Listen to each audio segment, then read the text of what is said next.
하둘셋. 안녕하십니까. 3화열혈입니다. 김성동 교수님이죠. 제5판 형법총론 제2회독 338페이지 로마서 4번의 사회상규에 위배되지 아니하는 행위 보겠습니다. 3화열혈TV 질책, 구독, 추천을 부탁드리고 유튜브 구독을 권합니다. 1번의 의의와 기준, 양가 1번의 의의, 사회상규에 위배되지 아니하는 행위, 이하 사회상규 분립의 행위라고 한다. 이를 어떻게 정의할 것인지에 대해 학계의 성론은 없다.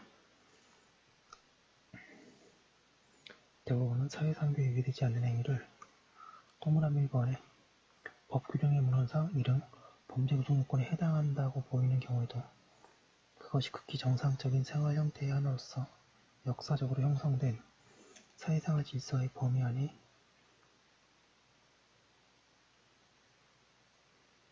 있는 것이라고 생각되는 경우이거나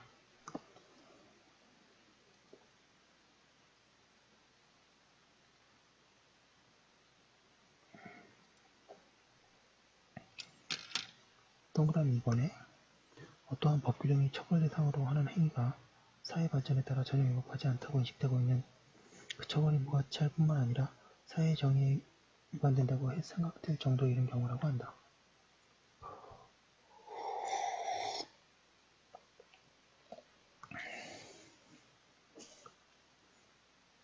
대법원은 이러한 사회상규 불위배 행위를 독자적, 보충적, 위법성 조각 사유로 인정하는 데 그치지 않고 형법상의 다른 모든 위법성 조각 사유까지를 규제하는 상위의 포괄적인 위법성 조각 사유로 이해하고 있음은 앞서 살펴본 바와 같다. 339페이지에 양가리번의 기준, 대법원은 사회상규에 위배되지 않는 행위에 대해 국가질서의 존중이라는 인식을 바탕으로 한 국민 일반의 건전한 도의적 감정에 반하지 아니하는 행위로서 초법규적인 규정에 의하여 이를 평가할 것이라고 하면서 법질서 전체의 정신이나 그 배후에 놓여있는 사회윤리 내지 사회통념에 비추어 용인될 수 있는 행위라는 판단을 말한다. 여기서 국민 일반의 건전한 도의적 감정이나 사회윤리 내지 사회통념이 사회상규 불위배성의 판단 기준으로 인정되고 있음은 이 기준이 위법성 조각의 실질적 기준으로서의 초법규적 의미를 가지고 있음을 의미한다.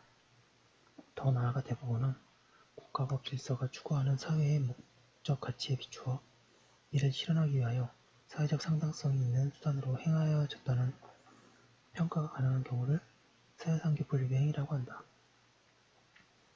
여기서 국가법 질서가 추구하는 사회의 목적 가치를 사회적 상당성이 있는 수단으로 실현한 것인지도 사회상규 분립성을 판단하는 기준으로 활용되고 있는 바, 대법원은 이를 더욱 구체화시켜 행위의 동기나 목적의 정당성, 수단이나 방법의 상당성, 보호이익과 침해이익의 균형성, 긴급성, 보충성을 사회상규 분립성을 판단하는 5가지 기준으로 제시하고 있다.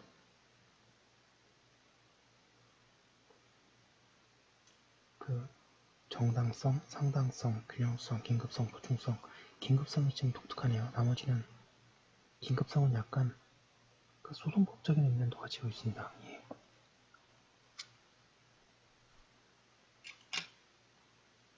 이번에 사회상규와 사회적 상당성. 양가를 1번에 사회상규의 사회상규 분립에서는 그 개념 및 판단 기준이 제시되고 있지만 사회상규가 무엇인지에 대해서는 규명되고 있지 않다. 개념 논리 차원에서 본다면 사회상규는 사회상규 분립성을 판단하는 기준에서 도출된다. 이에 따르면 사회상규는 국민 일반의 건전한 도의적 감정, 사회윤리 내지 사회통념이라고 할 수 있다. 이에 따르면 사회상규는 사회의 역사적, 문화적 여건의 변화와 사회적 지배적 가치관 내지 윤리관의 변화에 따라 위법성 판단의 변화를 가져오게 한다. 이러한 의미에서 볼 때 사회상규는 위법성 조각 여부를 판단하는 데 활용될 수 있는 초법규적인 일반 원리가 실정법에 표현되어 있는 개념이라고 할 수 있다. 양가 1번의 사회적 상당성에 의해 사회상규가 형법 규정에 등장하는 개념에 관해 사회적 상당성은 형법 이론학의 340페이지서 발전된 개념으로서 어떠한 행위가 역사적으로 인정된 사회질서의 한계를 벗어나지 않아 그것이 일반적으로 흔히 있는 일로 여겨지고 따라서 마땅히 처벌할 가치 없는 행위를 가리킬 때 사용되는 개념이다. 이 개념은 우리 형법과 같은 사회상규 분류의 행위에 관한 근거 규정이 없는 독일 형법 하에서 등장한 것으로서 그 범죄 체계론상의 지위에 관해 일치되어 있지는 않지만 일반적으로 구속요건의 해당성 배제 사유이자 구속요건의 해석 원리로 인정되고 있다. 양가로 3번에 사회상규와 사회적 상당성의 관계, 사회상규에 위배되지 아니하는 행위와 사회적으로 상당한 행위를 구별할 수 있는가에 관해서는 견해가 갈린다.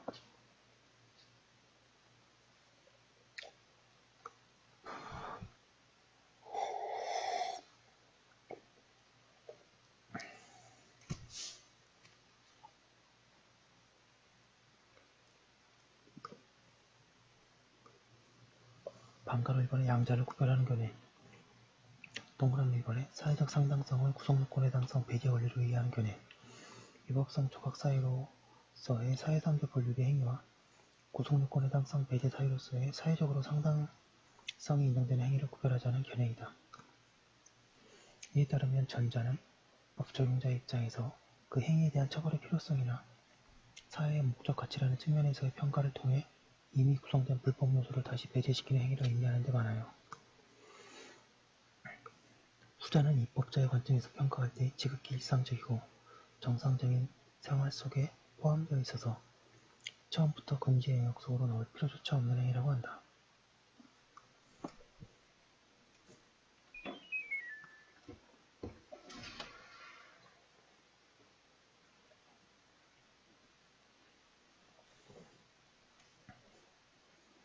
동그라미 2번에 사회적 상당성을 일반적 해석 원리로 이해하는 견해. 사회적 상당성의 관점은 비록 범죄 체계 내에서는 아무런 독자적 가치를 인정받을 수 없지만 구속요건적 문헌의 의미학적 해석을 위한 보조수단 내지 일반적 해석 원리로서의 의미와 기능을 갖는다는 견해이다. 이 견해는 특히 종래의 사회적 상당성의 기준을 허용된 위험 원칙 또는 사회적으로 상당하고 경미한 위험의 원칙이라는 객관적 기속의 척도로 대체할 수 있기 때문에 독자적인 가치가 없는 척도라고 한다.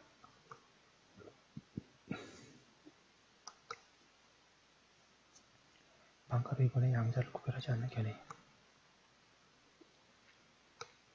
종래 사회적 상당성 이론에 의해 해결되는 것으로 분류되어 온 일정한 사례는 사회적 상당성이라는 개념이 없어도 구속요건상의 해석상 구속요건 해당성이 없는 사례로 평가할 수 있고, 이를 넘어서는 행위는 구속요건에 해당하지만 사회적으로 허용되는 행위로서 형법 제20조의 사회상규 분류의 행위라고 해석하면 족하다는 견해이다. 사회적 상당성 개념은 애매하고 불확실한 척도를 341페이지 사용하고 있기 때문에 법적 안정성을 해칠 염려가 있음을 근거로 한다. 반가로 3번의 판례의 태도. 대법원은 사회상규 분류의 행위를 국가법 질서가 추구하는 사회의 목적 가치에 비추어 이를 실현하기 위하여 사회적 상당성이 있는 수단으로 행해졌다는 평가가 가능한 경우라고 한다. 무엇보다 대법원은 사회상규 분류의 행위라는 개념을 초법기적인 법익 교량의 원칙이나 목적과 수단의 정당성에 관한 원칙 또는 사회적 상당성의 원리 등에 의해 토출된 개념으로 보고 있다. 이러한 관점에서 보면 대법원은 사회적 상당성을 사회상규라는 포괄적인 위법성 조각 사이의 정당한 원리 하나로 설명하고 있는 것 같다. 참고로 교수님께서는 사회상규라는 단어를 좀 별로 안 좋게 생각하시는 것 같습니다. 실제 논문에도 그렇게 나오고요. 반가로 4번의 결론. 우리 형법의 해석론상 사회적 상당성을 독자적인 구속요건 해당성 배제 사유로 인정할 필요도 없고 일반적 해석 원리로 이해할 필요도 없다. 그 이유는 다음과 같다. 동그라미 1번에 구속요건 요소는 개개의 입법 취지 내지 법익보호의 취지에 비추어 현실적으로 타당한 법해석 방법에 의거하여 그 의미를 밝혀야 하는 것이지 모호하고 불확정적인 상당성이라는 기준에 의해 해석될 수는 없다. 동그라미 2번에 사회적으로 상당한 행위와 사회상규 분류의 행위를 구별할 수 있게 하는 구체적인 표지를 찾기 힘들다. 동그라미 3번에 형법 이론 사적으로 볼 때에도 사회적 상당성론을 창안한 벨젤의 개념정의와 우리 대법원의 사회상교 분류의 행위에 대한 개념정의는 내용상 동일한 것이기 때문에 사회적으로 상당한 행위나 사회상교 분류의 행위는 결국 동일한 행위명을 다른 명칭으로 부르고 있는 것에 불과하다. 사회상교에 위배된다고 본 판례사안 대법원이 위법성이 조각되지 않는다고 판시한 예는 다음과 같다. 동그라미 1번에 방송 프로듀서 갑이 직무상 알고 지내던 가수 매니저들로부터 많게는 100만원, 적게는 20만원 정도의 금품을 28회에 걸쳐 받았다. 동그라미 2번에 갑이 농수산물 저온 창고 공장 건물을 경락받았으나 그 공장 건물 소유자 을은 경락된 자신이 한 공장, 제1호공장에 시설한 자재만 철거하고 다른 한 공장에 있는 것은 철거하지 않고 있었다. 이를 경락받은 갑은 공내문식 저온 창고를 순행식으로 개조해야 한다는 취지에서 제28조 창고에 있는 의뢰의 자재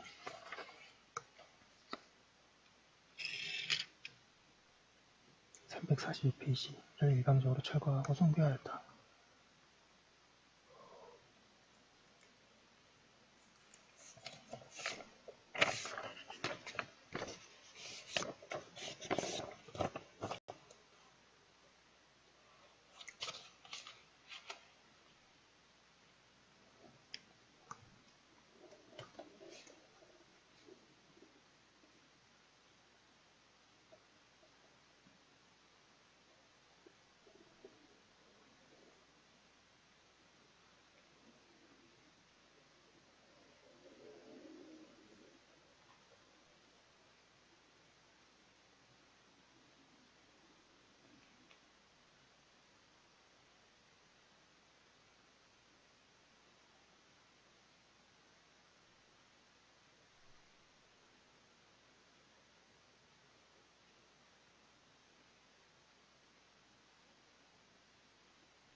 네, 죄송합니다. 계속 이어서하겠습니다.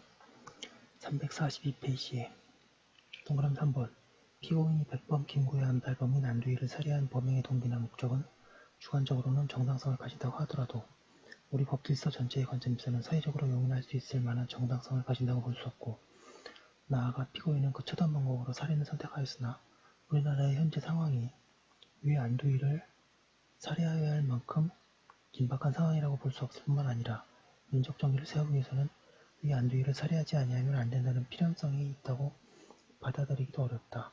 동그라미 4번에 자신의 종교적 신념에 반하는 상징물이 공공의 시설 내에 설치된 경우에 적법한 절차나 방법으로서 이를 비판하거나 그 시정을 촉구하는 것은 각자의 종교적 자유의 영역에 속하는 것이지만 폭력적인 방법으로 타인의 재산인 상징물을 제거하거나 숭배하는 것은 우리 사회의 법질서에 비춰 결코 허용할 수 없다. 동그라미 5번에 타인의 주거에 침입한 행위가 비록 불법 선거운동을 적발하려는 목적으로 이루어진 것이라고 하더라도 타인의 주거에 도청장치를 설치하는 행위는 그 수단과 방법의 상당성을 결하는 것이므로 정당방위에 해당하지 않는다. 동그라미 6번에 아파트 입주자 대표회의의 임원 또는 아파트 관리회사의 직원들이 피고인들이 기존 관리회사의 직원들로부터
다시 읽겠습니다. 6번에 아파트 입주자 대표회의의 임원 또는 아파트 관리 회사의 직원들이 피고인들이 기존 관리회사의 직원들로부터 계속 업무 집행을 제지받던 중에 정화조 청소를 위하여 출입문에 설치된 자물쇠를 손괴하고 중앙 공급실에 침입한 행위는 정당 행위에 해당하나 관리비 고주서를 빼앗거나 사무실의 집기 등을 드러낸 행위는 정당 방위에 해당하지 않는다.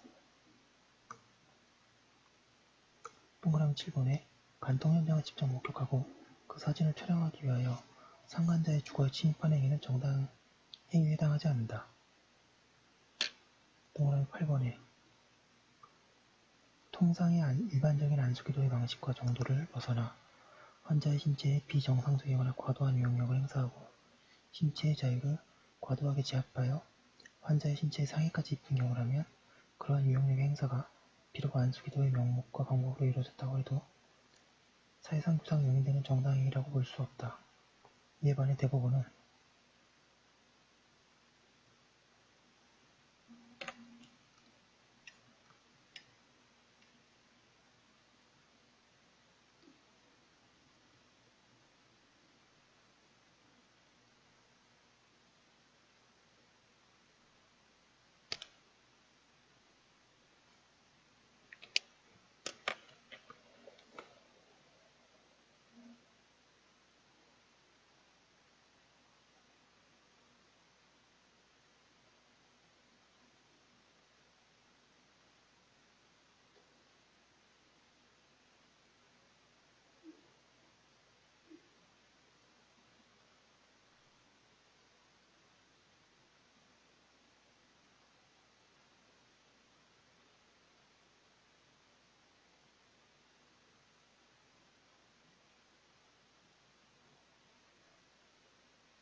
다시 읽겠습니다. 이에 반해 대법원은 동그라미 1번에 건설업체 노조 직원들이 임단협 성실교섭 촉구 결의대회를 개최하면서 차도의 통행 방법으로 신고하지 아니한 삼보일배 행진을 하여 차량의 통행을 방해한 경우 동그라미 1번에 회사의 직원이 회사의 이익을 빼돌린다는 소문을 확인할 목적으로 비밀번호를 설정함으로써 비밀장치를 한 전자기록인 피해자가 사용하던 개인용 컴퓨터의 하드디스크를 떼어내어 다른 컴퓨터에 연결한 다음 의심이 드는 단어로 파일을 검색하여 메신저 대화 내용, 이메일 등을 출력한 경우 등에 대해 사회상규에 위배되지 아니하는 정당행위에 해당한다고 하였다.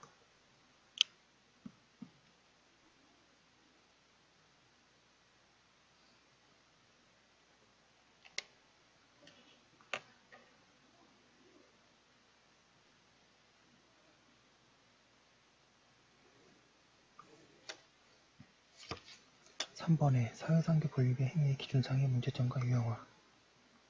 어떠한 행위가 사회상규 분립의 행위로서의 위법성이 조각되는 것인지는 아무리 구체적인 개별 사정을 고려하더라도 판단하기 어렵다. 이것은 사회상규 분립의 행위성을 판단하기 위한 기준인 사회상규라는 개념 자체가 고도의 추상성을 띠고 있기 때문이다.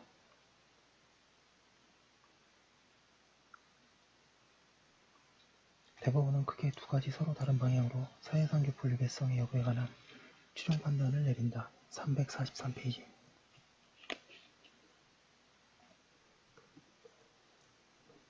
하나의 방향은 사회상규라는 개념의 내적 요소를 기준으로 삼고 있고, 다른 하나의 방향은 사회상규라는 개념과 직접 관련성을 가지고 있지 않지만 정당화의 일반 원리라는 내용적 요소를 기준으로 삼고 있다.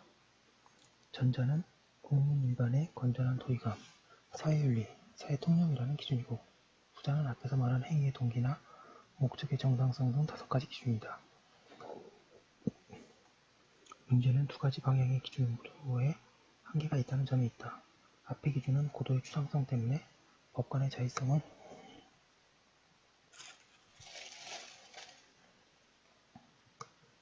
배제할 수 없다는 문제점을 가지고 있고, 뒤의 기준은 정당한 원리로 등장한 모든 개별적 기준을 종합해둔 것으로 그 기준에 따라 위법성이 조각되는 경우는 모두 불가능하다는 문제점을 가지고 있다. 이러한 기준 자체가 가지고 있는 문제보다 더 심각한 문제가 있다. 대법원은 어떤 사례에 대해서 앞에 고도의 추상적 기준을 사용하여 주로 위법성을 조각시키고, 어떤 사례에 대해서는 뒤에 엄격한 타석 기준을 적용하여 주로 위법성을 인정하고 있다. 대법원이 이와 같이 두 가지 범위의 기준으로 사용하면서 어떤 경우에 각각의 기준을 사용하는지에 대한 메타 기준을 제시하고 있지 않는다면 기준 자체의 추상성 내지 모호성에 더하여 기준 사용상의 자의성만이 가비되어 법정 안정성이 심각하게 위태롭게 된다.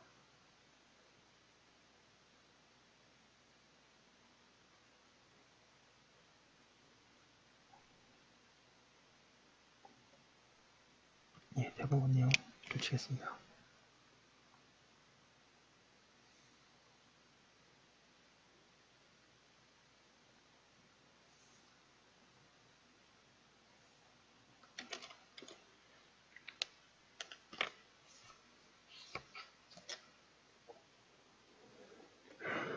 잠깐만요. 메타 기준이 무엇인가 확인해 보겠습니다.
메타 기준은 그냥 기준이라고 해석하는 게 좋을 것 같습니다.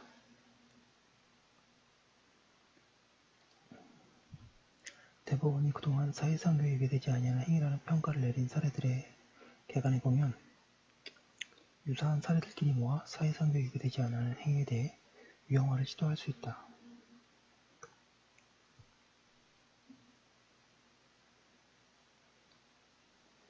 그와 같이 유형화될 수 있는 사례는 앞에서 설명한 교사의 체벌행위를 포함하여 다음과 같다.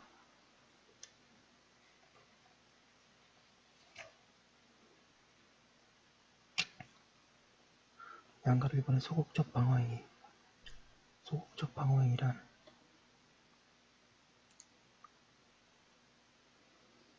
상대방의 부당한 침해를 저지하기 하거나 벗어나기 위한 본능적으로 행하는 저항행위를 말한다. 대법원은 이러한 행위 유형에 해당하는 사례들에 대하여 특히 수단이나 방법이 사회통념상 허용될 것을 전제로 하여 위법성이 조각되는 정당한 행위로 인정한다. 그러나 이러한 소극적 방어 행위에는 보충적인 위법성 조각 사유에 해당하므로 구체적인 사례에서 상대방의 위법, 부당한 공격에 대한 정당 방해 인정 여부가 먼저 검토되어야 한다.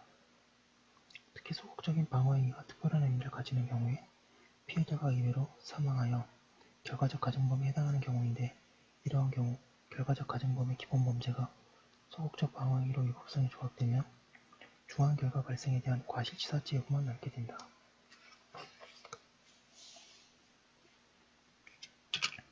344페이지 소극적 방어 행위를 인정한 판례사안.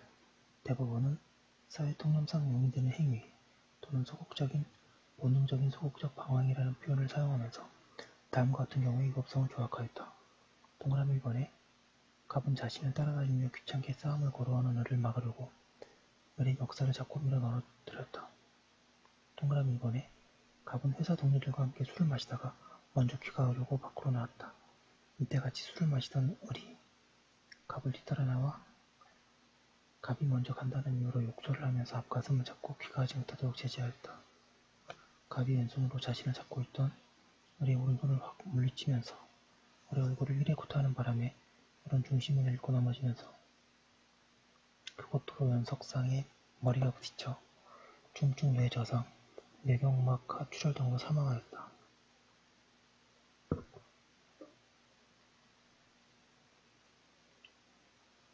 동그라미 3번에 피해자가 양손으로 피고인의 넥타이를 잡고 늘어져 구경부 피하 출혈상을 입을 정도로 목을 졸리게 된 피고인이 피해자를 떼어놓기 위하여 왼손으로 자신의 목 부근 넥타이를 잡은 상태에서 오른손으로 피해자의 손을 잡아 비틀거리면서 서로 밀고 당기고 하였다. 동그라미 4번에 피고인이 피해자로부터 며칠간에 걸쳐 묘한 괴롭힘을 당해온 데다가 피해자가 피고인의 교수로 재직하고 있는 대학교의 강의실 출입구에서 피고인의 진로를 막아서면서 피고인은 물리적으로 저지하려고 하였다. 피고인은 극도로 흥분된 상태에서 그 행패에서 벗어나기 위하여 피해자의 팔을 뿌리쳐서 피해자가 상해를 입게 되었다. 자해공갈당 같네요. 동그라미 5번에 피해자 남 57세가 술에 만취하여 아무런 연고도 없는 가정주부인 피고인의 집에 들어가 유리창을 깨고 아무데나 소변을 보는 등 행패를 부리고 나갔다. 피고인은 유리창 값을 받으러 피해자를 뒤따라가며 그 어깨를 붙잡았으나 상스러운 욕설을 계속함으로 더 이상 참지 못하고 잡고 있던 손으로 피해자의 어깨 부분을 밀치자 술에 취하여 비틀거리던 피해자가 몸을 제대로 가누지 못하고 앞으로 넘어져 시멘트 바닥에 부딪혀 1차성 쇼크로 사망하였다. 동그라미 6번에 남자인 피해자가 비좁은 여자 화장실 내에 주저앉아 있는 피고인으로부터 무리하게 쇼핑백을 빼앗으려고 다가왔다. 피고인은 이를 저지하기 위하여 피해자의 어깨를 순간적으로 밀쳤다. 이 정도는 소극적 방어행위다 라고 하고 있습니다.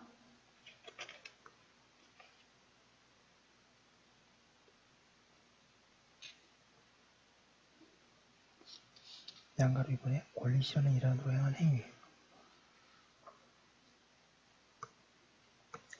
행위자가 피해자에 대해 원래 가지고 있던 권리를 실현하는 과정에서 구속요건에 해당하는 행위를 하였더라도 그 방법이 사회통념상 허용되는 범위를 넘어서지 아니하면 위법성이 조각된다. 특히 채권자가 채권 실현을 위하여 채무자에게 해악을 고지하는 등 상대방을 협박하거나 기망하려 할 때 사기죄 혹은 공갈죄 등이 될 수 있는지 문제되는 경우가 많다.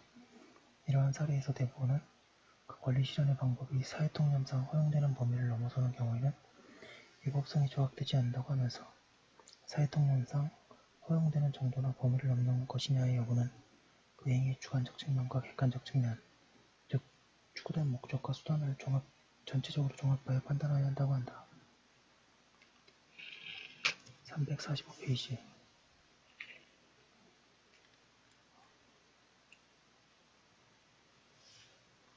정당한 권리 신호를 인정한 판례사안.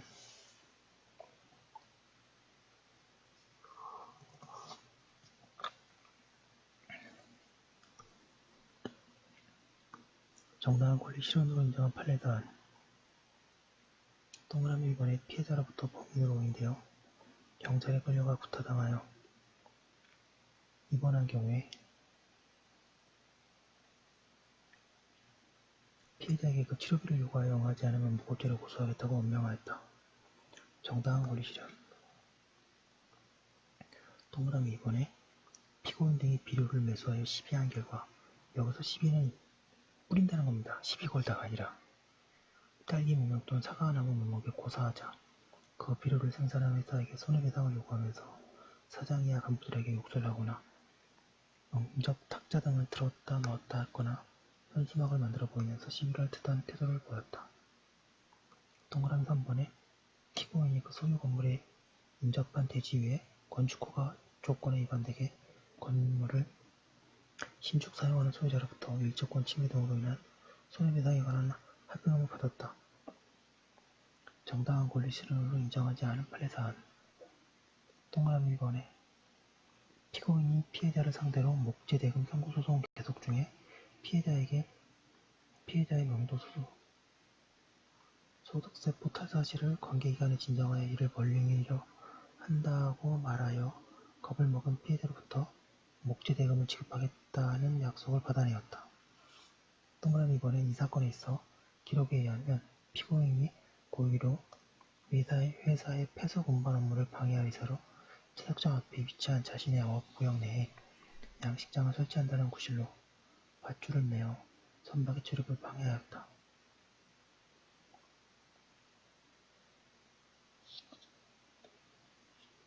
동그라미 3번에 행방불명된 남편에 대하여 불리한 민사판결이 선고될 경우 적법한 다른 방법을 강구하지 아니하고 남편 명의의 소장을 임의로 작성하여 법원에 제출하였다. 동그라미 4번 피해 어민들이 그대의 피해보상 주장을 관철하기 위하여 집단적인 시위를 하고 선박의 입출항 업무를 방해하며 이를 진압하려는 경찰관들이 대나무 사태 등을 들고 구타하여 상해를 입히는 등의 행위를 하였다. 동그라미 5번에 고춧가 폭락으로 인한 생존 대책을 강구하여 달라는 농민들의 요구를 관철한다는 명목으로 경운기를 동원 철도 건설목을 점거하여 열차의 운행을 막고 철길에서 물러날 것을 요구하는 경찰관들에게 돌을 던져 상해를 입히는 등의 시위행위를 하였다. 이것이 권리 실현으로 인한 행위입니다.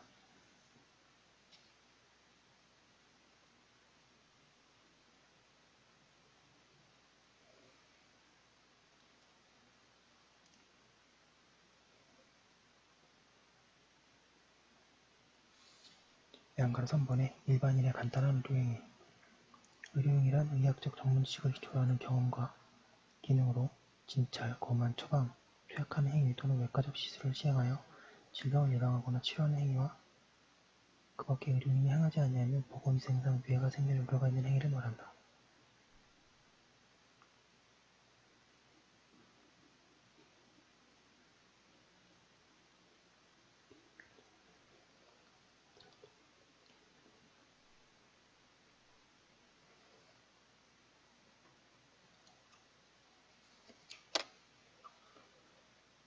의료법 제25조 및 26조는 이와 같은 의료행위를 모면허 내지 무자격으로 행한 경우에는 금지된 의료행위로서 범죄하고 있다.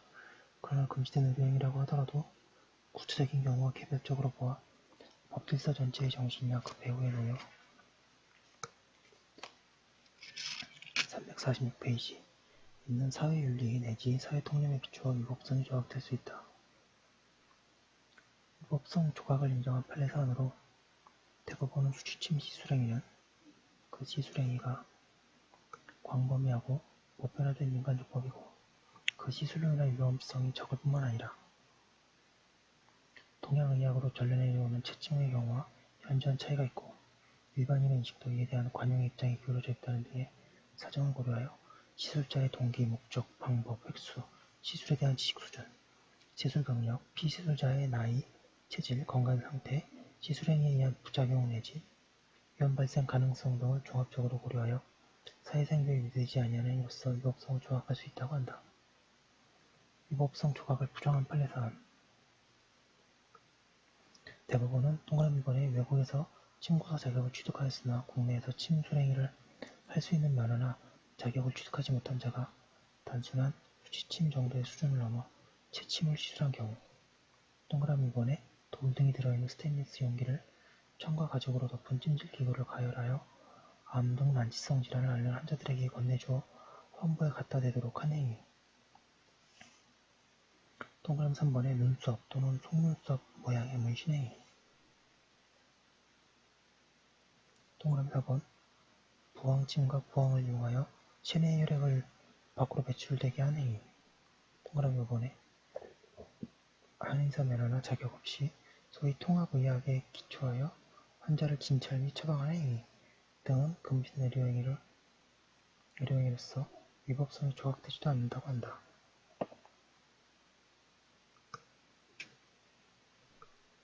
반면에 의료법상의 구성요건에 해당하지 않는 행위는 처음부터 금지된 의료행위가 되지도 않는다. 이와 관련하여 대법원은 지압 서비스업소에서 근육통을 호소하는 손님들에게 엄지손가락과 팔꿈치 등을 사용하여 근육이 뭉쳐진 허리와 어깨 등의 부위를 누르는 방법으로 근육통을 완화시켜준 행위, 건강으로 유명하는 피고인이 손님들에게 뱀가루를 판매함에 있어서 그들의 증상에 대하여 듣고 손바닥을 펴보게 하거나 혀를 내보이게 하며 뱀가루를 복용할 것을 권유했을 뿐 병상이나 병명이 무언가를 규명하여 판단을 하거나 설명한 바 없는 행위 등이 그 예이다. 내용가로 4번에 안락사. 안락사란 회복할 수 없는 죽음의 단계에 들어선 중환자의 고통을 덜어주기 위해 치료를 중단하거나 약물을 투여하는 등의 방법으로 생명의 347페이지 동기를 인위적으로 앞당기는 의사의 행위를 말한다. 안락사가 형법상 살인죄나 촉탁승낙 살인죄 혹은 자살방조죄의 구성요건에 해당할 수 있지만 위법성 조각 사유로 인용될 수 있는지 문제되고 있다.